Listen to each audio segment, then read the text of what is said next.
Okay? Okay. Okay.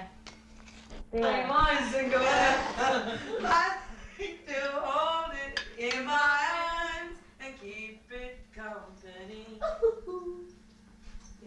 That would be the talk of the town, you and I up there. Today has been my birthday, and tonight I should be glad, but you were never. Testing 1, 2, 3. You or something like that to start with. Hi, Grammy. How are you? I'm pretty good, thank you. What I want to ask you is I want you to tell me when you come over from England. Yes, well, it was in 1907, I think, and I came over with my mother with 8 children. Besides, she had 8 children of us, and my father and brother was out here to Canada, and he sent for us, and we came out 6 months afterwards, and we was on a boat, and we had a terrible bad time coming over. The weather was awful rough, and it was awful rough, and my sister and I, we both got seasick, and we were seasick for 5 days, and I said my mother had a little baby. He was only 6 months old, and he was kind of cross, and she wanted to get some food for him, so she had to have hot water to make it. And she asked the hostess for one, and she said, no, we can't be bothered now. We're all cleared up. And I said, the baby cried, and it worried us so. And so she finally got after him again, and she said, I got to have some of that hot water. She said, my baby won't be any good. He'd be fussy all the time. So they gave her the water, and he was all right, and she mixed up the food for him, and he slept. And I said, then we girls, we'd been on a day or two, and I said, we both took sick together, and we were seasick, and was we seasick? I said, we was something terrible, and I said, we was that way for 4 or 5 days. But I said, one of the days, a lady on the boat said, Mrs. Lovelock, could I give your daughters a little bit of brandy? I shouldn't say that, but anyway, and she said, no, I don't want my girls to have brandy. I never give them brandy. They never had any. Oh, she said, well, it would help, and their stomachs would be settled. And she said, that you just let me give it to them. And so Mother said, no. So I said, we still were sick for 2 more days. I said, she'd come again. Mother was having enough time looking after the baby and that, and it worried her. So this woman come again, and she said, wouldn't you let me give them girls a little bit of brandy? I'm sure it'll help them. Mm-hmm. So Mother gave in. She let us have it, and the woman gave us about a tablespoon of brandy and water, and we took it. And we got that fine. The next day we was dancing, slipping, skipping with the sailors on the boat. And I said, we was having a wonderful time. But I said, it was awful rough, the water. So I said, anyway, there was a nice man on the boat, and he said, Mrs. Lovelock, would you let me take your daughters out to St. John's up around there for a walk? And she said, no, I don't want my children taken out like that. So he said, well, I'll take the very best of care of them. He said, and I'll bring them back. She said, well, all right, if you bring them back safe before supper time, and they're here for supper, that'll be all right. So I said, we started out nice. We had a nice trip, and he took us all around. I said, and then he took us in the shops, and he brought us all kinds of fruit and candy and stuff. We each had a nice bag, and we started back to the boat, and I said, the man went into a shop, or I call it a shop, I'll say pub. It was a pub. And he said, now you fellas sit down on the steps, I'm just going in here for a while. So I said, he went in and we sat there, and I said, after a while he came out with a glass of ginger ale and a sponge cake, and he said, now you eat that, I won't be long. I said, and of course we did. We sat there, and after a while he came out, and we started out for the boat.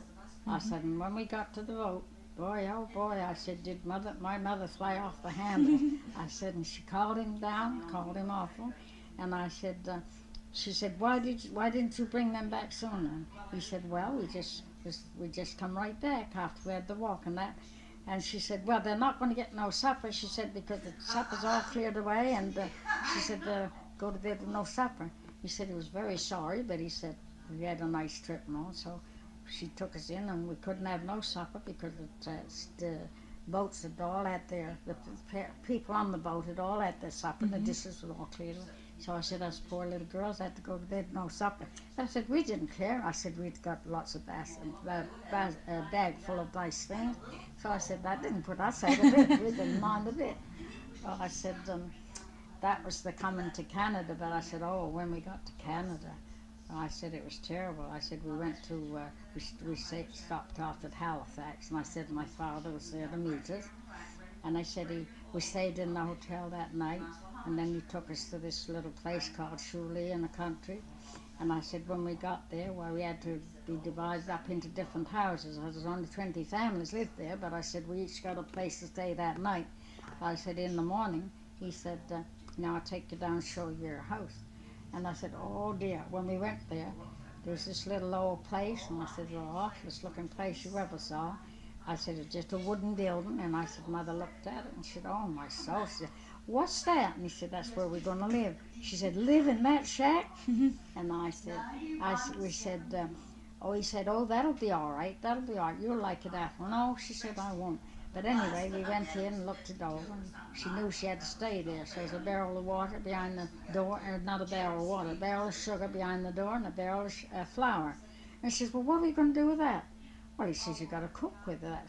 That's your winter supply of your groceries, like. So she said, well, I can't use it. I don't know how to cook.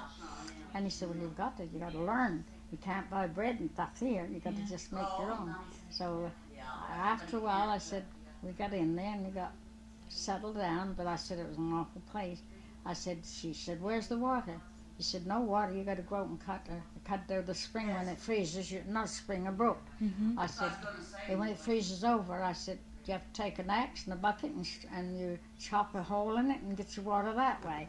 And she said, oh dear, have I got to do that? And he said, yes. So I said, well, we did do it. I said, we was there for a while, and I said, she got kind of used to it. But I said she was very disgusted at first, and I said, we made out fairly good, but I said it was an awful looking place. And she said, well, where's the bathroom? I said, bathroom? He said, no bathroom, that's down the yard.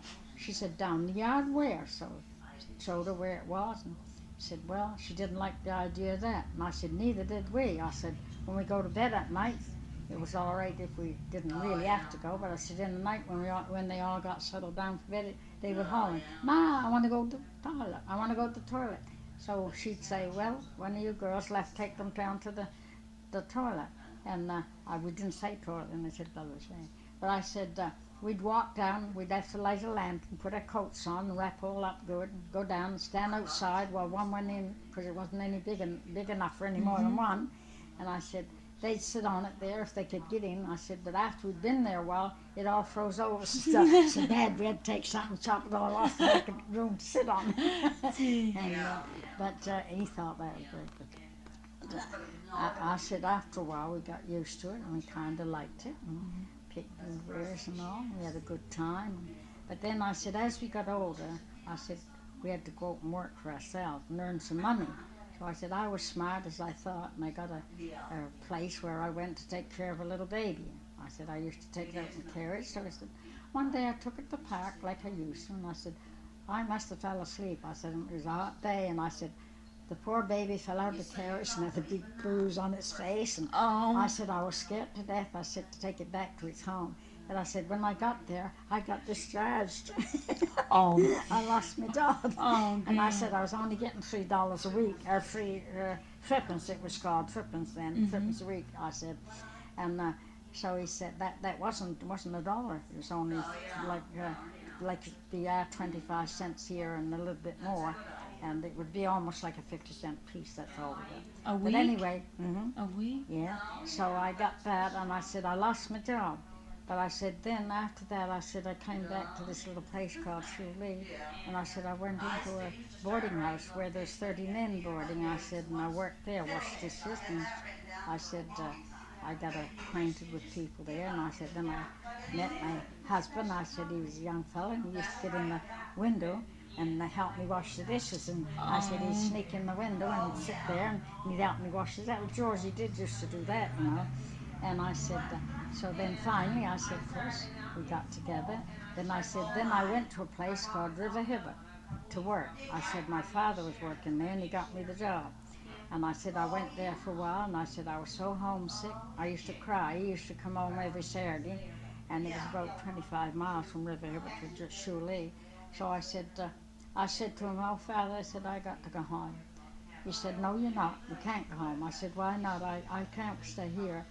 He said, yes, you got to. Well, I said, look what I have to do. I get up 5 o'clock in the morning, I grind turnips for the cows. I said, I have to turn on the machine and grind them. And I said, and I have to get that done before breakfast. And then I have to go and get my breakfast. And I said, and then I have to do the rest of the work in the house. And I said, I don't like it, Father. I said, the girl stands on the floor cloth while I'm washing the floor. She used to jump on the scrubbing brush. And I said, I used to get so mad at her, and the mother used to get mad at me because I'd bother, you know. So anyway, she said, I said, I didn't want to, I wanted to go home with him. He wouldn't let me, so I worked longer, a little longer, and I said, got so bad that I just couldn't do it. And I said, well, I've got to go home, Father. I said, I just can't do it. So I went back home, and I went back to this cookhouse and stayed there 2 or 3 years. And I said, and then of course we got married. I was going with her 3 years. Oh, really? And so I said we had a very nice time, and we used to go out in the evenings, I said, and sit on a log out in the woods, I said. And then I said, there's an old man there, and he was crippled, both legs. He had him kind of crossways like that, but he had a lovely team, a nice horse, and a lovely little wagon to go. And he kept candy shop up the mill where they worked. And I said, every night he'd come along, he'd say, would you like to go for a drive? And I'd say, yeah, sure. And he'd have a bag of candy. And he said, the men would all tease me. I said, they'd call and laugh, make all manner of fun of me. But I said, we'd go for a drive and come back. I said, when I said to him, I said, well, he was safe. He couldn't do any harm, I said. Yeah. And I said, oh, yes. I said, I had a real good time. But I said, well, that mother had a pretty hard time. I said, with all our shit and taking care of that. And, but what else can I say? What I said there the other day, but I couldn't, anything I told you. Yeah. So then when did you move to Plaster Rock? How long ago? Oh, yes. Oh, that would be, oh, yes, and I was only 15 when we came out, but I had my 16th birthday in Plaster Rock, a place called Plaster Rock in the mill town, I said. And of course we were married, and after we got to Plaster Rock, we got married there. And, I don't know what else. My mother and father, and then moved to New York, and I stayed in Plaster Rock still. So, but in Nova Scotia there, when we first got married, we got married in Nova Scotia. Did you? Yes. And then we moved to Plaster Rock, George and I, because he come to work in the mill in Plaster Rock, see. So in Nova Scotia, why, I had the baby there. I had one little baby. He broke its neck getting it, and I lost that one. But then I had a nurse there to stay with me for 7 weeks. But anyway, they don't know all about that. And then we had a very good time in Plaster Rock with George enlisted in the army. You see, he went to Halifax there. No, he joined in Sussex, and then he was shifted to Halifax, and he was overseas. But then while he was away, the little house in Plaster Rock, in Nova Scotia, burnt while we were there. And we had to have the millmen to come and get our furniture and stuff out. And I only had Robert then. And they all come over now. And I went, the house burnt right to the ground. And so we lost all our things that we brought from England. I had a big trunk of things, you know, and George's ordinary clothes, because he was in the army, his uniform, his good suits and all his underwear and everything was burnt. So we had a kind of a hard time with it. But when Dorothy Knox was small, she was only about 10. She used to come and stay with George and them in the evenings because I was in bed with the baby. I was sick for long afterward. I had a baby there, and so that was 2 I lost. One in Nova Scotia, one in... So you lost 2 children? You lost 2 children? Yeah. One in Plaster Rock and one in Nova Scotia. Really? One little boy, and he'd been 41 years if he lived now. Really? And the other one that died in Plaster Rock would be same as Rob, age of him. No, not as old as Rob, but 40. He'd be 43 or 44. Oh, really? See, Rob's 70. Yeah. And, see, we was only married a year when Rob was born. He'd be 13. He was born in 1913, and the other one was 1912, and the other one was in Plaster Rock. He was a lot older, younger, I mean, 2 younger. Yeah. But it was a nice baby, but anyway, then I had the others, you see. Yeah. But when Mother was sick and had a baby there in Nova Scotia, that was when they wanted to get the doctor, and she wouldn't have him. She didn't want no doctor. She just had a midwoman. Yeah. And the lady said, I can't wait on you, Mrs. Lovelock. I can't wait on you. Yeah, you've got to have a doctor. She said, I don't want no doctor. What do I want a doctor for? She said, this will make the 11th child. She said, I never had a doctor for one of them. But they said, you've got to, because we can't do it. I can't do it. I can't wait on you, she said, because something might happen and I'd get blamed. So she didn't pay no attention to him, but the woman said, I'm going to telephone for the doctor. And he had to come from this place, River Hibbert, to come 24 miles. Anyway, we got there, but she'd had the baby before he come. Oh, really? Yes, the baby was born, and that was Percy, the one that drowned. Yeah. And so she would get over that all right, but she was so mad when they said have the doctor. Yeah. She didn't want, and when the doctor come and he went to see her, she says, I'm all right. I don't need nobody around me. She said, I never did have a doctor. Don't want none now. Jeez. But anyway, it was funny, you know. There's different things I think of. Am I trying to get it mixed up, maybe? Yeah. No, you don't, Graham. You're doing wonderful. I can believe it. Yeah, I was wondering, there was something else that I wanted to say. I don't think what it was now. What are all the changes that you've seen since you've been, like, you know, have you seen it go from horse and carriage to automobiles and things? Oh, yes. We didn't have, in Nova Scotia, when we got to Nova Scotia, there was no such thing as a car. And our mail used to come from what they call the jogging mines, and a team brought it down, and there's a little store there, and they didn't have much in it, you know, not meat and stuff like that. And the mail would go there, and we'd all run there we'd go down to get the mail, and they'd pass it out to us. Well, then if you had a parcel coming from Eaton's or anywhere, we'd be up the end of our road where we lived, and the mailman would throw it off, and we'd take it home, take it that way.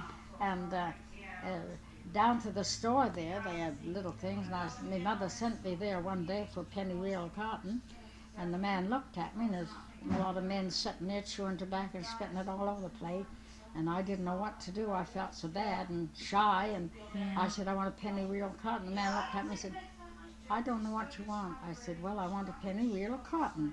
And they said, well, I don't know what you mean. I said, well, you know, you set a needle and you sew with it. Oh, he said, you mean a spool of thread? Yeah. And I said, oh, a spool of thread, is that what they call it? And he said, yes. So I got that. So you used to call it what? Penny wheel of cotton? Penny wheel of cotton. Mm-hmm. Really? Penny wheel of cotton.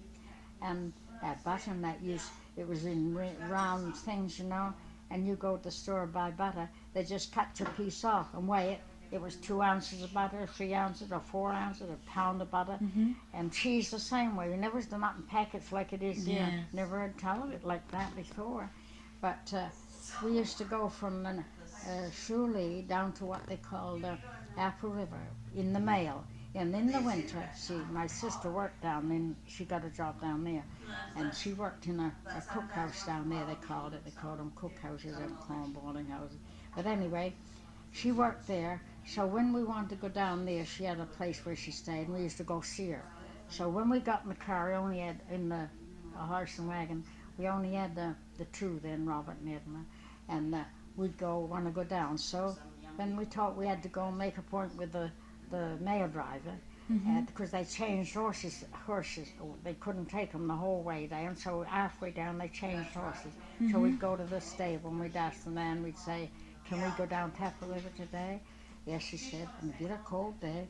So, well, when we got up there, we'd have to walk up from our house to and when we got there, he'd have 3 or 4 bricks, all hot, wrapped up, because there was no cover on the thing. And we'd sit in the car there, and our feet would be on these hot bricks, and the blanket thrown over us, and we had to pay to go down in this horse. And that's the way we got to Apple River and then. Really? Yes, there's no cars, no nothing. You know, just horse and wagon. And you had no electricity, did you? No. Telephone? No telephone. We didn't have a telephone. Do you realize how many things there was a telephone, no lights, just ordinary lamps, oil lamps, and you had to study your lessons. The others did. The children was going to school, and then when the boys all went to school there, the 3 of them, why they had little celluloid collars and little bows and little short pants and short knees and socks, Bayonese, I mean, and socks. And the children all made fun of them, made all kinds of manner speeches about it, and threw rocks at them. So they came home crying and didn't want to go to school no more. And Mother said, "Oh, you'll have to go to school." So she said, "What's the reason?" I said, "Well, they make all manner of fun of us because they were choir boys in England in the big church there."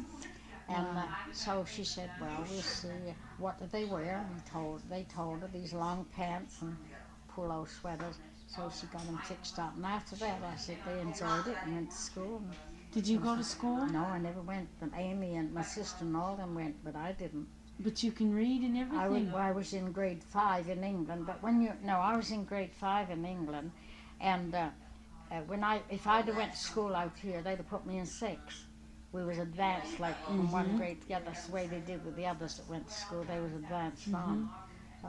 So you learned what you like writing and all that? Yes, in that grade 5. In England, over in England? Yeah, I did. I never went to school here at all. Really? And the money, oh, no, getting used to this dollar and 50 cents and quarters. Compared to pounds? And we had sovereigns, that was a pound, and we had shillings, that was like a 25 cent. Then we had sixpenny pieces, and then we had threepenny bits, and we have a halfpenny, and we had a farthing. Now they're doing over there like they do here. They're having some of the paper money. Yeah. I wouldn't know how to do the money over there now if I went. yeah, but you can remember all those names. Yes. The money Yeah. here, wonderful, I tell you. It's unreal, Gravy. Well, I think that's about all I can say, isn't it? Well, I'll tell you. I'm going to keep Oh going. yes, I forgot to tell you that while my father was in Nova Scotia there, the boats used to come in, not in Nova Scotia though, it was in, Nova Scotia, and the boats in the Shooley place, the boats used to come in and load big lumber from the mill. So one day one of the boats came in and the man said, "Gosh, I got to get a cook." And my father spoke up and he said, "Oh, I'll be cook." And he said, "Will you?" And I said, "Yes, sure, I can cook." So we all laughed, and I said, we knew Father couldn't cook. But anyway, he went. And he went over to the St. Elmo, I think was the name of the place. And I said, when he came back, we asked him how he made out, and he said, "Oh, my soul." He said, "I made bread," he said, "and biscuits," and he said, "they were so heavy, they would sink a ship." He said, "and they couldn't eat them." I said, "And my poor mother, too," I said, "she got so when she made done her first cooking, she made biscuits and they was just as heavy, she had to throw them out. We couldn't eat them." I said, "She'd never been used to making anything in England. They didn't have to do their own cooking there. We all bought the bread and stuff. But all we had was dear meals, good meals every day, but not a lot of sweets and things like that. We just had to make out with our ordinary dinner." And I said on Sunday she'd make a caraway cake, and we looked forward to that. That was our Sunday treat for dessert. Really? That's So we saw the stars, particularly told about.